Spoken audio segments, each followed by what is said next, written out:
Halo semuanya, balik lagi dengan Q&A yang kemarin belum selesai. Pertanyaan dengan Achilles Sianipar. Bagaimana menemukan bakat dan minat dalam diri saya? Yang pertama, kamu harus bisa mengetahui diri kamu sendiri. Hal apa yang kamu senangi, hal apa yang kamu sukai. Itu yang namanya self-awareness.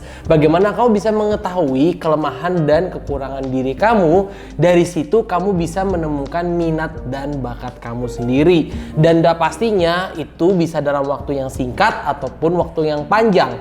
Beberapa orang bisa menemukan minat dan bakatnya dalam waktu mereka usia muda. Tapi belum tentu semua orang bisa sama. Ada yang menemukan bakatnya itu di waktu tua mereka. Contohnya yaitu apa? Colonel Sanders yang menemukan KFC. Nah, KFC itu ditemukan oleh beliau pada saat beliau sudah tua. Oke, pertanyaan selanjutnya dengan Naila kelas 9. Kak, bagaimana kalau orang tua tidak mendukung tujuan hidup kita? Nah, banyak yang seperti ini nih, khususnya di era zaman sekarang. Adanya namanya orang tua yang tidak mendukung cita-cita anaknya atau passion anaknya. Itu wajar sekali dibandingkan dengan zaman dulu. Karena apa? Zaman sekarang kelihatan aja, zaman dulu belum kelihatan karena belum adanya namanya TikTok, sosial media. Jadi zaman sekarang lebih kelihatan. Jadi kalau orang tua kamu tidak mendukung tujuan hidup kamu atau cita-cita kamu, di sini kamu harus melakukan pertama adalah komunikasi kepada orang tua kamu.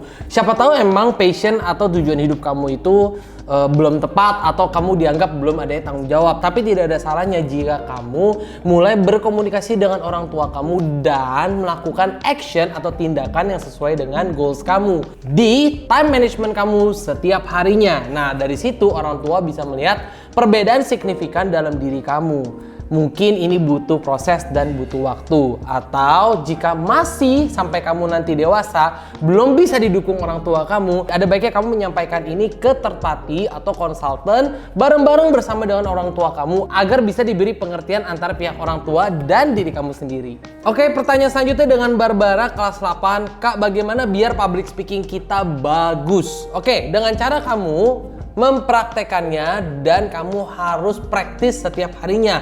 Practice make perfect dan ini butuh progress, oke? Untuk melakukan public speaking, mungkin kamu ingin jago di depan kamera, jago untuk berbicara di depan banyak orang. Nah, itu kamu butuh yang namanya practice ya, butuh latihan terus menerus. Dari situ kamu bisa mulai memperbaiki diri kamu, kurangnya di mana, caranya gimana. Nah, saat kamu menerima kekurangan kamu, dari situ kamu mulai mencari tahu bagaimana solusinya. Nah, bagaimana bisa tahu kekurangan kamu kalau kamu sendiri tidak pernah mencoba atau mempraktekannya? Oke, dengan Mandan, Kak, bagaimana cara supaya tidak cepat bosan dalam waktu belajar? Nah, di sini banyak trik-trik dan cara-cara tertentu. Setiap orang pasti beda.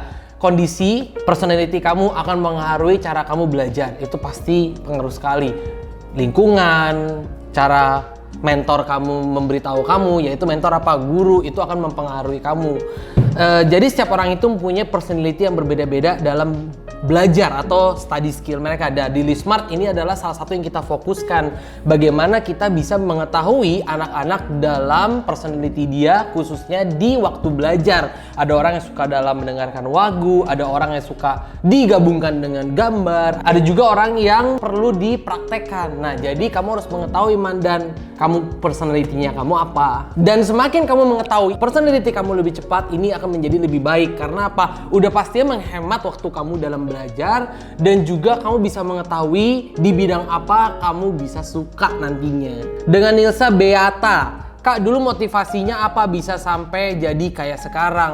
Oke, jadi kayak apa ya sekarang ya? Sama aja sih sebenarnya. Cuman apa ya namanya, perubahan manusia itu dikarenakan adanya pengalaman hidup. Itu sangat-sangat penting. Bagaimana kamu bisa mendapatkan pengalaman hidup? Yaitu dengan melakukan hal-hal yang dijadikan pengalaman di hidup kamu. Jika kamu melakukan hal-hal yang sama setiap harinya, pengalaman hidup kamu pasti sama. Saat kamu bisa melakukan hal-hal yang berbeda dan menjadi pengalaman hidup kamu yang baru, disitulah kamu bisa belajar dan dijadikan motivasi kamu setiap harinya.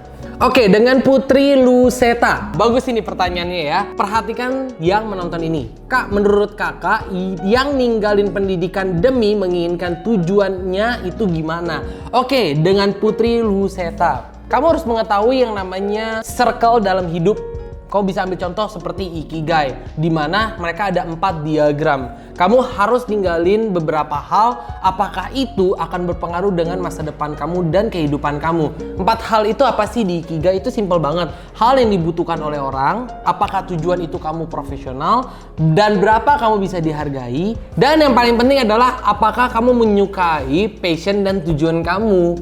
Menyukai ini bukan berarti sebentar-bentar kamu suka, besoknya udah lupa. Ingat loh, apapun tujuan hidup kamu ini yang kamu pilih demi meninggalkan kependidikan, nah itu pasti mempunyai resiko.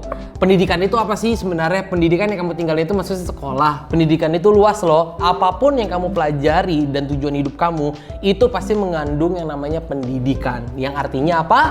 Belajar atau edukasi. Jadi apapun yang kamu tuju, tujuan hidup kamu itu pasti perlu namanya belajar. Jadi jangan ninggalin pendidikan ya, tapi apa? Fokus ke tujuan yang kamu inginkan. Oke, selanjutnya dengan Sheryl kelas 6A. Nah, ini saya ingat kamu nih kemarin di seminar saya. Kak, kalau saya ulangan mat belajarnya pakai soal sebanyak mungkin, tapi kadang hasilnya tetap jelek.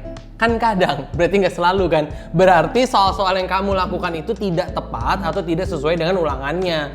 Atau pas aja kamu tidak familiar dengan soalnya tersebut. Jadi gimana? Tidak ada salahnya kamu bertanya ke guru kamu. Apalagi yang ngasih ulangan dan tes kamu kan guru kamu sendiri. Coba deh tanya dengan guru-guru kamu. Pak, boleh nggak kasih soal? Bu, boleh nggak kasih soal? Nggak ada guru yang bilang nggak boleh kasih soal, nggak mungkin. Pasti mereka akan kasih kamu sampel pertanyaan atau contoh-contoh rumus matematika kamu yang kamu lagi fokuskan itu dengan sedetail-detailnya gitu. Apalagi mereka kan yang bikin soalnya, oke? Oke teman-teman, sekian pertanyaannya sudah saya jawab semua. Terima kasih yang sudah hadir di seminar saya. Jika kalian ingin bertanya kepada saya, tidak ada salahnya kalian untuk DM. Dan jangan lupa untuk support Lismart Indonesia dan saya sendiri dengan apa? Like, share, dan save videonya jika kalian perlu ini. Oke? Thank you semuanya, sampai ketemu lagi.